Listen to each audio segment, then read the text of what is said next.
My name's Chris. And I'm Kristie. This is the Washing Up Podcast, and it was Bread Week. And it's a rewatch. Rewatch! Yes, rewatching Canadian Bake Off Season 1. And it's still delightful. Episode 2 we're in, and the whimsy was real. The whimsy was everywhere. Yes, it was wafting through the tent pavilion. It is the episode which sees a couple of things, and it saw the birth of the Queen of Whimsy. Yes. The one and only Miss Jude. And before we get into this episode, just a bit of forward sizzle for you all. I mentioned it on Twitter, but a bit of forward sizzle for you all. Later on this week, we'll be putting out our episode with Jude! Queen of Whimsy herself. We had a fantastic chat with Jude on the weekend. We're really looking forward to getting that out to everyone. We would have put it out on the weekend, but we had another episode out, and we wanted to sort of give it a bit of breathing space. I don't know. Yeah, maybe you've heard of him, Bruno. Just a judge, our first ever judge. Oh, and again, what a delightful individual that man is. Bloody hell. The experience, you could listen to him talk about his life for bloody ages. Like, he's just... He could have talked about his life for like another couple of hours, and we would have happily been able to listen. And extremely knowledgeable, obviously, but not just about food, but just in general. And it was one of the best conversations I think we've ever had. Yeah. I'm really proud of all the stuff in that podcast. So please, again, I know most of you who are listening to this have listened to that already, so I know we're preaching to the choir, but go and have a listen. And if you've listened to it, maybe go have a re-listen to it, and tell people, because I actually think broke it. I actually think that as an episode, it's something which a lot of people would like to hear. Not just people who are Canadian Bake Off fans. So I think it's just a good conversation, especially about food culture. But you know what else is a good conversation about food culture? Focaccia. No, that's good food. That's good food. We'll come to that. Well, what's a good conversation about food culture? What? Us. So, see, that was seamless right there. Yeah, and my peremptory segue was perfect. Was perfect. Abso-fucking-lutely perfect is what it was. So, basically, tonight was Bread Week without the scary nature of Paul Hollywood lurking over the top of you. It must be nice. I mean, that's the thing. A lot of people talk about, they must have seen a lot of British Bake Off. And, I mean, the benefit is that you don't have Paul Hollywood. No, you have Phil Dyson. Yeah, and he's great, obviously. And of course, you've got Rochelle. Yes. And again, she's great. And neither of them are Paul Hollywooding you out of existence. Right. So that's a good thing. And the bonus is then you've got Dan Levy, who's just wandering about. Stealing your food. Biting your bakes. Telling you it's terrible, then wandering off with half of them like he did to James tonight. Yeah, last week we saw the beginnings of the Dan theft. And Dan theft becomes a massive theme throughout this whole series. But tonight, especially when we got to the judging of James's focaccia, the wedge that he just escaped with. Yep. And a lot of people would have gone, I bet he went back and returned it later. Oh, that was a funny joke. I would put money that Dan walked off with that. Yeah, that was just his munching. He's like, I have lunch now. Like, I would put money on it. So they had to do focaccia. Now, we've seen focaccia in Australian. Yep. Robert actually put out a tweet with his focaccia from Australian. And then there was a big argument of, was Robert good at Bread Week in Australian or not? And let's not forget, our PM put out a bread-based Australian tourism ad where the focaccia, get it? Where the bloody hell are you? Where the focaccia? You know what? What? If he'd actually said, where the focaccia? Yeah. I could have got on board with that campaign. Sort of, where the bloody hell are you? Where the bloody hell are you? I could have got on board with where the focaccia. And look, that would have meant you could only go to the trendy parts. But then Tourism Italy would have stepped in and gone, well, Tourism Italy was a bit busy because they've been trying to, get the rights to Jude's. Because, of course...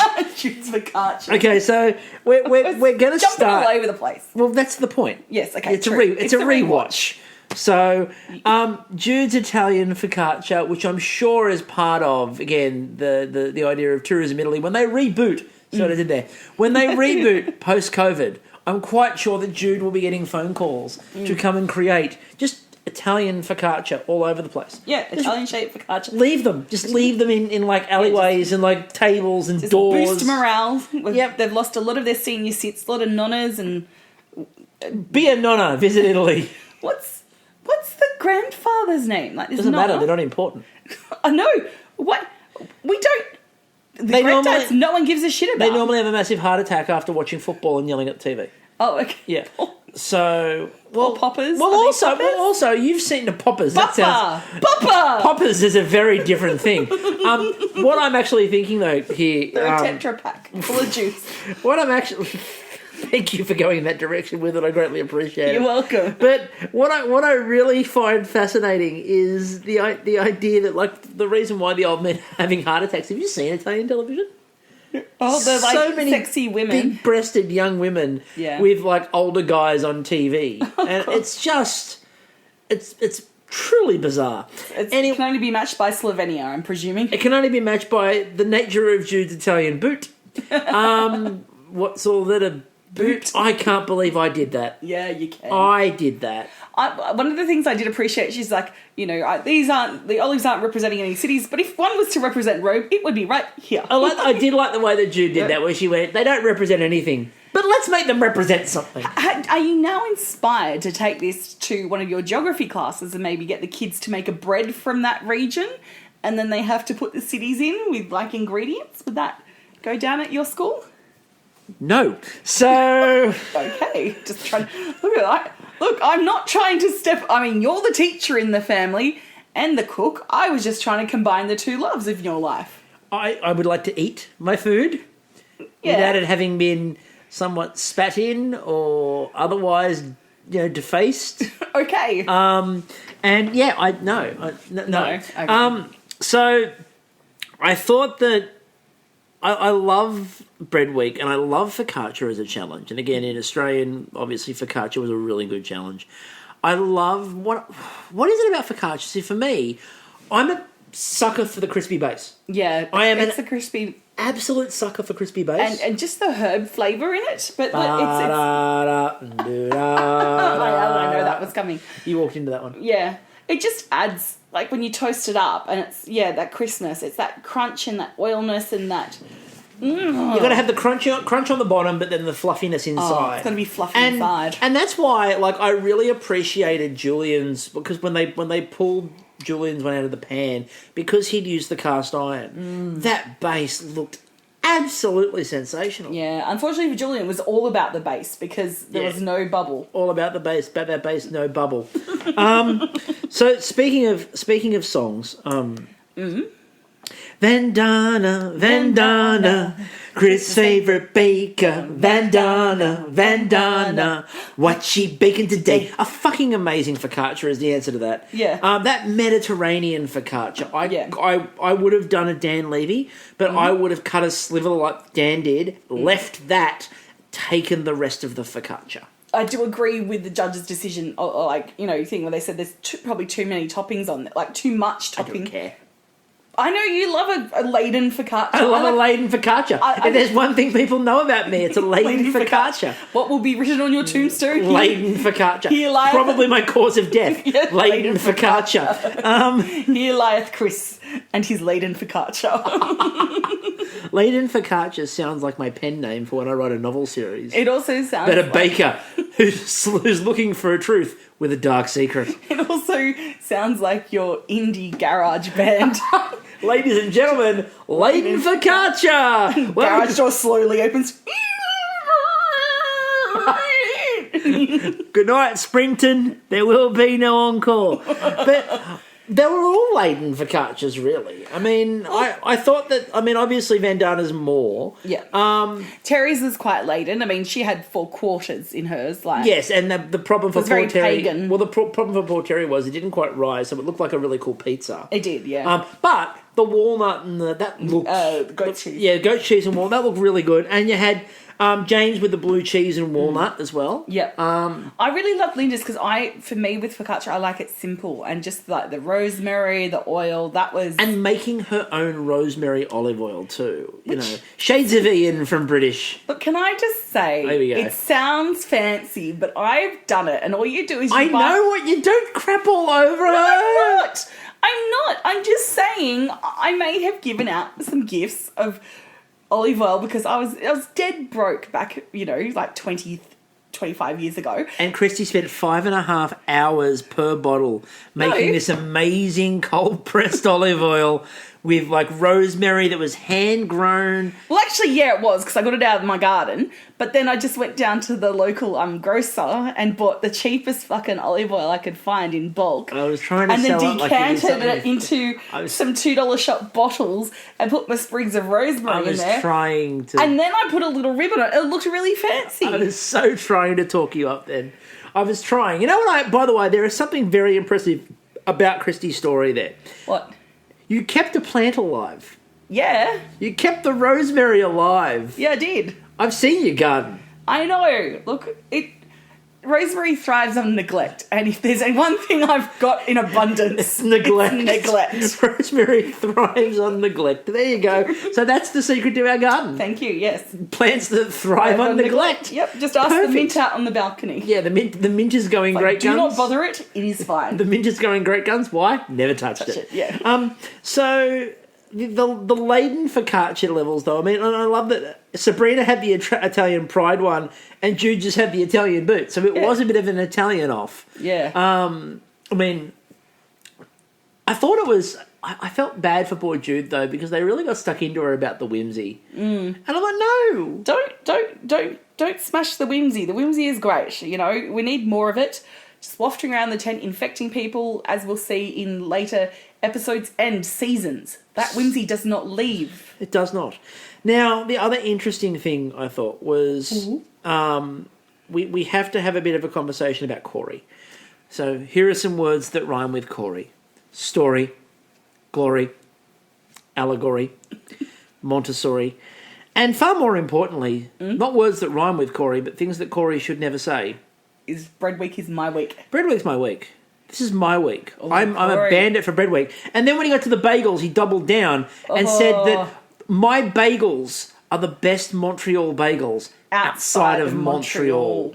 Oh, God. And look, I mean... That is just going up to the bakery gods and, mooning them. That is just going, and I mean... Come at me, bro. I mean, look, the other thing, too, is, but given that he lives... Come at me, bro gods. Given that he lives in Toronto... I mean, it might actually be the Canadian gods just going, oh yeah, so a Torontonian thinks that they can do a better job of a Montreal bagel? Yeah. Fuck you, buddy. I think you will find that they are French gods that would be saying that. They'd be like, no, you cannot do our bagel. Screw you, merde, and other... We've finally French. seen the Queen of Accents, ladies and gentlemen. She has appeared. Yeah, here I am. She has appeared. You're welcome. Remember, she is in the Hall of Fame from the International Academy of Accenting. Yes, that was a Virgie awarded. Yeah, Virgie awarded. It's cemented in realness. The focaccia challenge, I thought, I always love a good focaccia challenge, and this was a great focaccia challenge. Dan stealing bread, James making the claim that he was going to be neat and tidy. Oh, that was a big claim. And look, he lived up. By his standards, he did. Yeah. But I also say that Sinclair created a term that I think must be used from here on in. Yes. A flurry of cheese. If you're going to have cheese, fuck grated. Flurry. A flurry of cheese. Like, if you are looking at a menu and it says it comes with grated cheese, or it says, it is deluged in a flurry of cheese. I would have the one that was deluged in a flurry. Yeah. Any day of the week I'm having deluged in a flurry over the top of sprinkled lightly. Yeah, fuck that. It's No, cheese, bring it on. Yeah, deluged in a flurry. Yeah. Now, they talked about the fact that Jude had mishandled the dough. And I said, well, you can't mishandle the dough. It looks like Italy. Yeah, there was no mishandling there. You can't actually mishandle. She even got the Bay of that. Naples correct. She did too. And maybe allusions to the mafia that don't exist. They don't exist. Now, There is one thing I must say before we move on to what happened in the technical. There's one thing I have to say about this episode that I really appreciated. Yeah. No Saskatoon berries. Look, allegedly, if they get through customs, we'll be getting some freeze-dried ones. Yeah. And we'll be able to then send them off to scientists To find out what they are. they are. Now, if you listen midweek, Jude actually gives a bit of a descriptive breakdown. Because we sort of asked Jude, because we might have suggested she's in the pocket of Big Berry. And Look, I think at this stage, all of the Canadian... I think they're all in Big Berry's pocket, personally. Yeah. And look, we're not talking Mary Berry. I'm not saying I don't trust... Maybe it's Mary Saskatoon Berry. Oh, God. Oh, Can you God, imagine? I know. Galaxy brain right there. That's who's behind it all. Oh, my God. It's to compete with the Verjuice Fields. Yeah. She wasn't happy with the Verjuice Fields. And so now she's like, fuck you, Maggie Beer. There can only be one ruler, and now I own not only England, but also Canada. And that's why she left Great British Bake Off to go, Run Canada. Okay. And her Saskatoon Berry. So, it's got to be the only answer. It has to be the only answer.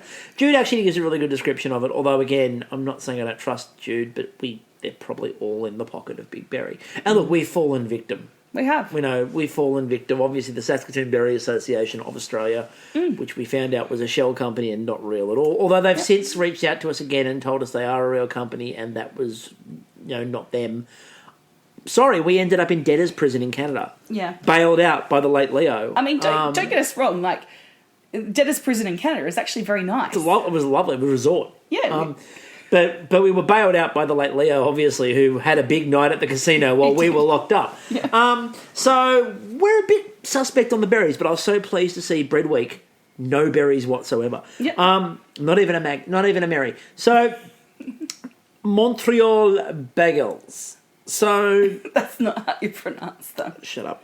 Montreal Bagels. Oh, okay, you're right. Montreal Bagels. What the fuck was that one? It's French. No. No. Okay, back to the bagels. We spoke to Bruno the other day. I now know what the accent should sound like. All right. No. Fine. Montreal. Now I'm doing it again. It's your fault. Montreal Montreal. Montreal Bagels. Montreal Beagles. Montreal Beagles. Montreal Beagles. They're just little bastards that go dig up your backyard and bark and poop everywhere. So Montreal Bagels. Now, Bruno talked about the battle between Montreal Bagels and New York Bagels. Again, I can only assume to the death. Yeah. My answer is is it in my stomach? If it's not in my stomach, it's not a bagel I'm a fan of.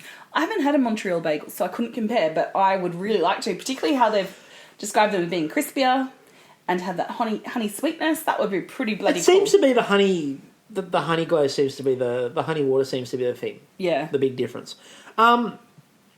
I loved watching all these people try to make, Montreal bagels, especially ones who are not from Montreal. Again, people like Vandana, who, of course, is from Regina! Experience Regina! Well, I mean, look, they obviously don't have Regina bagels, and that was, by the fact she came 7th in the technical, they demonstrated that. I reckon if they did have Regina bagels, they'd be slightly, No! Yoni-shaped. No! I opened that one up. So did the Regina bagels. Oh, no. And they would just have this extra little dot at the top of the Yoni-shaped bagel. Oh, it's the tastiest part. A lot of guys need to be directed around how to eat one. So, anyway, we're sorry for the lewdness. No, we're not sorry for the lewdness. It happens. Look, I found the bagel challenge really. It was interesting because Jude was trying to sell it as not being scary, and I'm like, I wasn't aware that anyone thought it was scary, Jude. No. When she's flipping the bagels and the honey water, going, see, nothing scary, just giving it a bit of a flip, and a bit more of a flip, and Bruno's looking at her like, Dan's looking at her like, that is the most anticlimactic thing in the history of television. Sizzle. Yeah. Jude goes into a bit of background in regards to that particular bake. That challenge, yes. Yeah. A bit of forward sizzle for the episode with Jude. Yeah. That Jude is very proud of that one. Yeah. So But before we got into this, I did forget to mention, though, James was the only person who seemed to understand how this show works. Expat Brit. So, obviously, Corey then talked up his bagels and said, the best bagels outside of Montreal. When James had a really good bacon and focaccia, he said, it was good, but look, I know too well to say, no, that was a really good one, this might be my week. James knew. Yes. James understood. My other little James moment tonight came with Julia when Julia's making a cup of tea and she's like, James, it's not loose leaf. He's like, oh! Shock horror. The Brits going, oh, we know tea. Yes. And again, we got another one of those great Canadian instructions, knead until properly kneaded, which also sounds like life advice. Knead until properly kneaded. Have you ever been properly kneaded? But you can be COVID safe when you properly need these days. Always be properly safe. COVID safe when you properly need. Now, poor James again though, when he's turning. They've got the oven open and they're all flipping bagels and like Jude's dropping them down the oven and James is like, this is making them worse. They're sticking. This is definitely making them inedible. And then continued to do what he was doing. Which I just love. I love the sort madness. of the madness of it's not working and this is making them worse, followed by I'm going to keep doing it. Yeah. Why not? I'm going to keep doing it. So, and then when they got to the judging, there are a couple of things that came out of this judging that I think were really important. None of them the actual judging. So the first thing that came out of this, and by the way, Bruno, Rochelle, that's not a shot at either of you two, but come on, you all saw Sinclair's stare. I have decided that I just need a GIF montage of every Sinclair look. Yes, he's very intense, and I love it. I love how there is no poker face. It is just he is there in that moment, soaking it all in. Exactly, and like you want that level of emotion, you want that level of engagement, and involvement. When they're judging them, he's like, he's really intense. Unlike flipping bagels, that's good TV. That's very good TV. Unlike the rolling a bagel in honey water and going, didn't do much, did it? No. And Jude like, oh, they look good though. But the other one was when they got to James's. Now poor James. I think he forgot the step where you turn the oven on.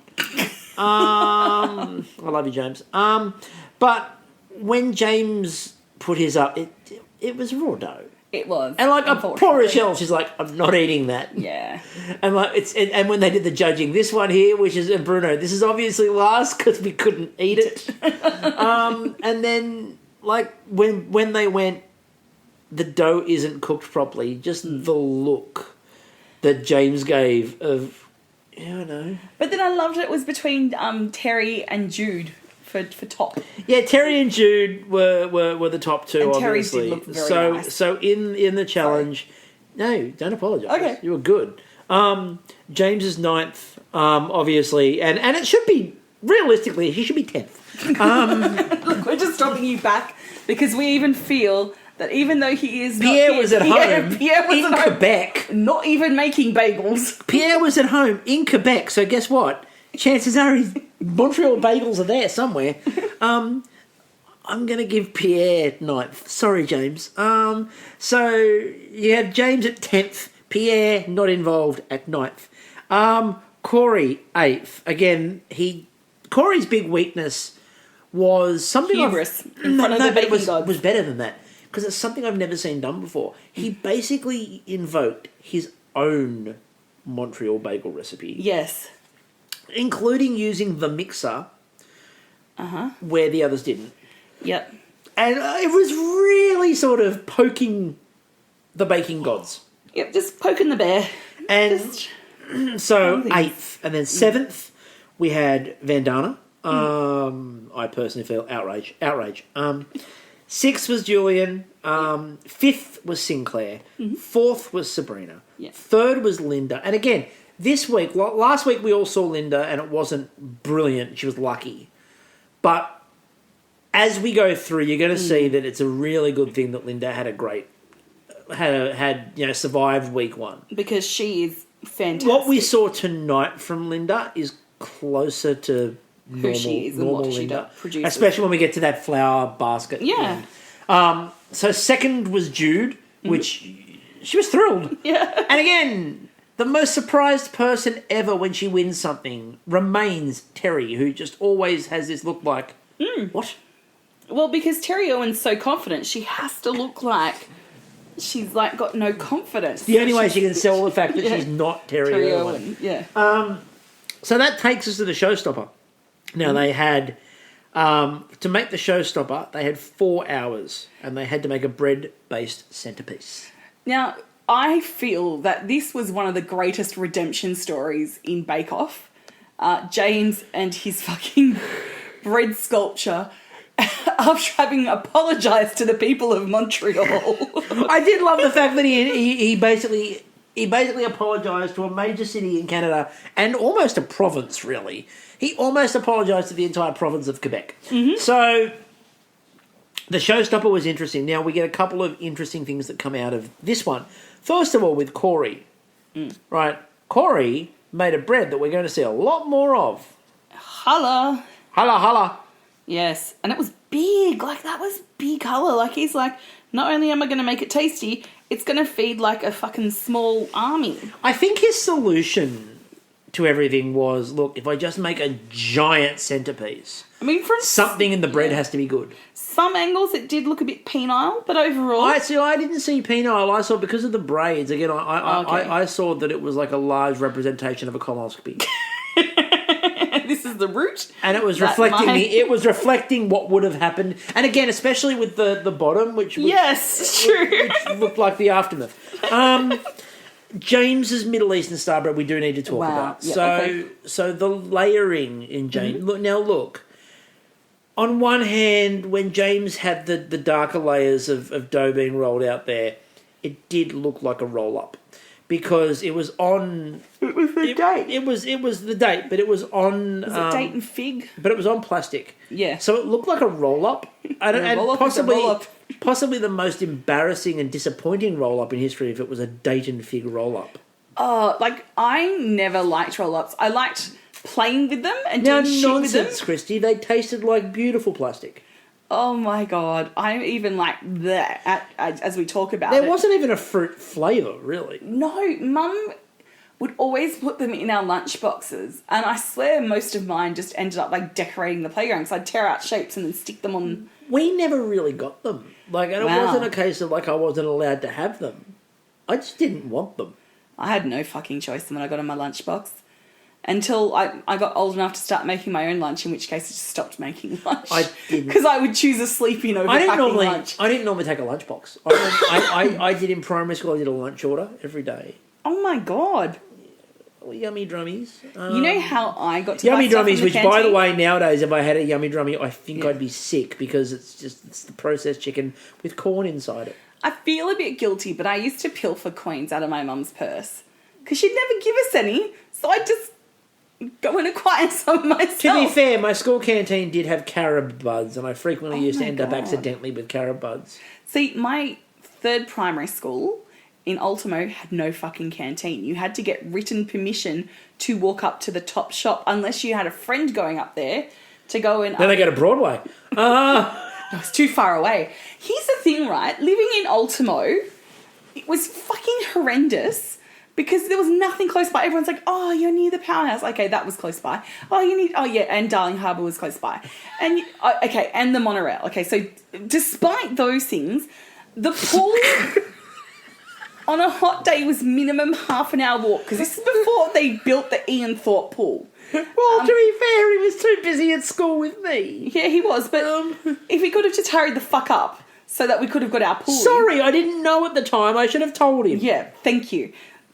So by the time you got to the pool and cooled off and then you had to go home, it was really fucking hot because my mum did not believe in catching buses, and I now understand why, because you still had to walk at least 4 blocks, city blocks, to get to our house. So Ultimo was not convenient. At our local grocery store, we had to go to fucking Leichhardt at that time. There was Broadway. Broadway was fucking Myers at the time. That's how long ago. It was actually a Grace Brothers. So that's what happened with the layers of James's bread. So, no, seriously though, James's bread looked amazing. And, did. the way that he put it together was beautiful. And Bruno was absolutely right. The skill in handling that dough and getting those twists and that look. Which was redemption, and he did talk about that. I feel horrible about what happened with the bagels. And then the cross-section, oh my God, with the layers. Look, I forgot sexy. that we talked before about there are things you forget before you rewatch. Mm-hmm. One of the things I'd forgotten about this challenge was it's one of the best run of cross sections ever in a bake. Like, even though Jude's middle plat was raw, still beautiful, that swirl of the different jams. And so speaking of Jude's, I forgot she made the paint pot. Yes. I absolutely loved it. Yep. And Julian's Kraken, holy shit, that was crack-a-lackin'. Yep. So let's get to the Kraken. You know what? I reckon I said that in the first podcast too. You probably did. Now, here's the thing. Before anyone goes, you're just redoing, I literally am not listening to episodes before we record. I'm listening after. I listened to the first episode the other day, which did remind us of something, and it was really interesting because it reminded us of something that Kristie said in the first podcast. And as you'll hear midweek, and I'm not going to say what it is, but as you'll hear midweek, Jude actually brought it up as one of her favourite things anyone's ever said about her. Aww. So, and I could not agree more. Excellent. But if you've listened back to our original run of Canadian Bake Off and you've listened to the first episode of that podcast, you might work out what that was. And I suspect there might be a couple of people at home giggling to themselves quietly because I was laughing hysterically going, I forgot you said that. That's brilliant. Yes. You have moments of brilliance. And then moments of sheer stupidity. But mostly brilliance. So... the cinnamon bun Kraken. Now, I wonder if... forgetfulness, there's a lot of moments of that. So I wonder with Julian's Kraken. Now... random anecdotes. I wonder if... interjections that are really not related to what you're trying to say. A lot of those. Anyway, Seattle is currently looking for a mascot for their recently named NHL team, the Seattle Kraken. Oh my God! I kid you not, they called them the Kraken. That's great. So, I'm thinking that maybe the concession stand. Why not cinnamon bun Kraken? And I've just realised why they've gone for that. You can have a whole pirate themed. Yeah. Like you go, is that Kraken? And then... Well, here's the thing. The Seattle hockey team is owned by Jerry Bruckheimer. Oh my God! Imagine the explosions the Kraken's going to cause. Holy shit! There's going to be like fucking... snatching boats off the water, boom! Aeroplanes out of the sky, boom! The water boy comes out, boom! Blows him up. But the Kraken, I think that maybe the luxury boxes should all have one of Julian's cinnamon bun Krakens. First of all, the cinnamon buns looked fucking amazing. But secondly, that fried bread for the tentacles of the Kraken. Look, Rochelle was right. Yeah, that's your showstopper. Right first of all, you've got fried bread. That's a showstopper on its own. Yeah. And she's 100% right. Everything about that Kraken... even its little raspberry eyes. It looked perfect. It was such a good idea.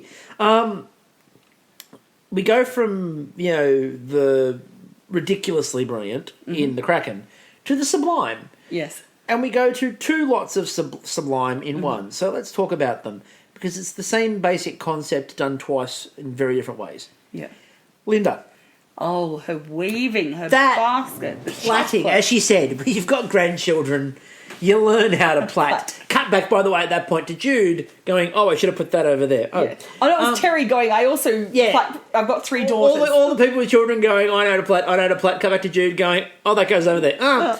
But I love the flower basket. The cross section on that one was gorgeous. Oh my God. And the dark weaved in with the light, and it just looked sensational. She joined the force beautifully. She's the one. She's the one? chosen one that came along to unite the force. And then while Linda's doing that, I'm sitting there thinking to myself, I'm sure there's another basket. Yeah. Cut to Sabrina. Oh. Who made a proper basket. Yeah, 3D weaving basket. James is just... It was unbelievable. The quality. And then inside the basket, then, when she had the different breads, that was where she was going with the apple and cinnamon flavours again, which I loved. And a couple of them went with the apple and cinnamon. I mean, Terry went with caramel apple as well. Yep. I thought what Sabrina and Linda did, though, in particular, was just so technically beautiful. Yep, just very, very elegant. They made it look simple. Now, Vandana. Vandana. Chris's favourite baker. Vandana. What's she baking today? Well, she was baking a winter melon and cashew wreath. Now, I looked up winter melon. Mm-hmm. I may have done this on the first podcast. I can't remember, but I just looked it up again. It looks like a cucumber. It does, and I haven't tasted winter melon, so now I reckon we go out and find one, because there's got to be some around. Yes, so, I mean, I like the fact that it's also, it's a gourd. And it was candied. Yeah, so it was candied winter melon. Yeah. And you know, look, it makes sense. Like, a while ago, I went to this this like little market stall run by this lovely Czechoslovakian woman who said, "Take this jar home and tell me what you think it is." And I ate it, and I swear blind it was peaches. But what it actually was a pumpkin. That it's a very specific kind of pumpkin that she illegally smuggled the seeds in, and is now growing in Australia. I'm sorry if I got you like picked up by like fucking customs. they're a bit busy. Yeah, with Corona. But it was the texture, the sweetness. It was just fucking beautiful. It looked amazing. Yeah. Like, it looked really interesting. The flavour profile sounded interesting. And one of the things, and again, Bruno, he mentioned it on the show tonight. He mentioned it on the podcast when we talked to him on the weekend. Mm-hmm. And he said, and he named Vandana as one of them as well. And he talked about the idea of, like, I love getting to taste brand new flavours. Yep. That I've never thought of. And, like, it's not something I've ever considered. And Vandana was one of the best at producing these random things he'd never tasted. But what I loved is that she said, okay, these are East Indian flavours. And I'm like, oh, I'm learning stuff too. So there's a lot of cardamom in there. Yep. There's a lot of, what else? She mentioned something else and I completely forgot now. Pistachios. So, yeah, that's pretty cool to know. But it was really, I loved the fact that, like, again, this demonstrates one of the strengths, is this idea of being presented with the individual flavours of these people. And Vandana's, you know, she used for those who listen to the MasterChef pod, she kind of used a bit of a MasterChef trope, but she said that's me in a bake. But it is. Well, it was Terry's family on a focaccia before. Well, no, there aren't they at Australia Zoo. But anyway, but the thing when we're talking about the idea of that's me in a bake, though, in Canadian, the benefit for Canadian Bake Off is that it genuinely is all of these people with these different backgrounds. And as we get into Series 2 and Series 3, you see more and more of this with these bakers who are just putting themselves and their own passions and their own background into these bakes. Yeah. In a way that is just beautiful to watch. And I think that was, like, that flavour idea was genius. Absolutely. Then we go to Paul Sinclair. Now, the walnut bread wreath looked really good. And this man was very, very, committed to dimpling his focaccia. He really was. Now, he did the walnut bread wreath. It looked amazing. And I loved his idea of the puff pastry pear. Yes, yum. I assume predominantly for the alliteration. Puff pastry pear. The puff pastry pear. He was going for the perfect puff pastry pear. Not pickled. Not pickled. It wasn't a pickled puff pastry pear. No, it was only puff. Pure. It was a pure puff pastry pear. Oh, what's the thing? No, No. It's gone. It's gone. It's gone. No. See, there's that forgetful moment. There we go. So he was trying for the perfect puff pastry pear, and unfortunately, the perfect puff pastry pear flavour. Damn it! I was going so well. I was doing so well. Unfortunately, the perfect puff pastry pear was a little bit difficult to master. So, look, it looked great, and then unfortunately he's like, oh yeah, and they're going, this looks really good, yeah. And then Rochelle goes, the problem with puff pastry is when you pick it up like this, and it's not cooked properly, it becomes translucent. Yes. And you can just see this, it had not cooked.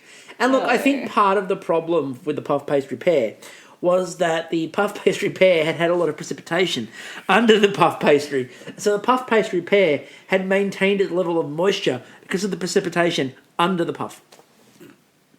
Thank you. You're welcome. Dear God, I need a breather.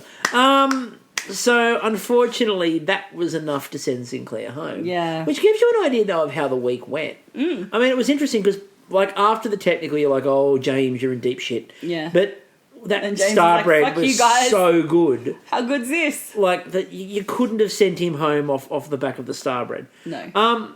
Now, overall, 2 episodes in, how are we finding the rewatch? I'm really enjoying it because it's been quite a while, and I've got the memory of a fucking... You do? Like, I've got a memory like a sieve. But there's enough that I remember to make it familiar and a joy to watch, but there's enough that I've forgotten or missed. That makes surprise like little picks things up. So like forgetting, like I remember like always waxing lyrical about how good Dan Levy was, and just seeing him again on the telly. And Julie had a really good night tonight too. She was very good. Absolutely, I love that little bit of interplay with the pun over the technical. Yes, Which is 7.5, 7.5. You're getting there. That was really cool. I thought that especially for their second episode ever, I thought Bruno and Rochelle had a really nice ease together. Yeah. And they did a really good job, I think, of sort of. And like Bruno says, in the second season we really clicked, blah blah blah. I'm like, the first season you guys actually did, Yeah, they clicked really well, almost out of the gate. So I think that you can see. The reason why the show works so well is they just dropped into such a really nice rhythm. And the other thing that really helped was you had such a diverse, interesting array of characters. Yeah. Who were very good. And that's the thing. Without being fake and disingenuous. The thing is, don't underestimate anyone in there. And look, this is not a shot for anyone who's listening. This is not a shot at Instagram bakers. But one of my fears for the Bake Off franchise is that we're going to see a lot more Insta. And I'm not a big fan of Insta baking. I like when you see these sorts of bakers they can do things that look amazing and look beautiful. Yeah. But it's still about the technique, and it's technique first, and it's ability first, and the warmth, and that's what I love. And it's not ego, it's for the love of baking. Yes. And...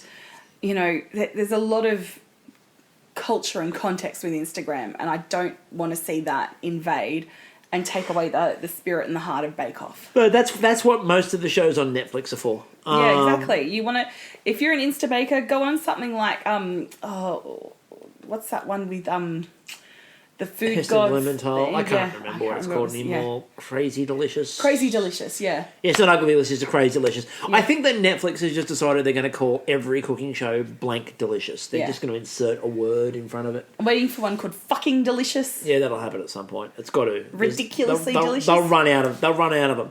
But no, I like the fact that we don't have this like Instabake thing going on here. We've got just really good hearty bakers, but making things that look stunning and beautiful. Who probably put stuff on Instagram, but it's not their primary. We know the difference between like Instabaker and baker who uses Instagram. Yeah, they're very different things.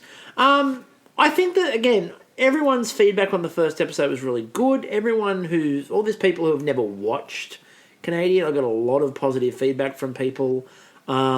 Digger Station Destination said he's not going to annoy me during the podcast. He didn't. So there you go. I'm going to do it. It makes good podcasting, People love it. There you go. Yeah, people love it when there's private conversations happening in the middle of a podcast. Yeah, and then when Kristie starts going, "Oh, Chris, just stop that." Yes, when Kristie starts telling me off in the podcast for being not attentive. So... I mean, I'm always focused on the podcast. What? Anyway. In some way. Anyway, moving on with our lives. Part of me, one layer of my aura is always attentive to the podcast. So that's basically where we're going to leave it this week. Mm-hmm. Now, as I said, later on this week, special episode with the one and only Jude. Really recommend that you have a listen to that. She is everything you see on the show. That's Jude. Yeah, that's Jude. A beautiful, warm soul.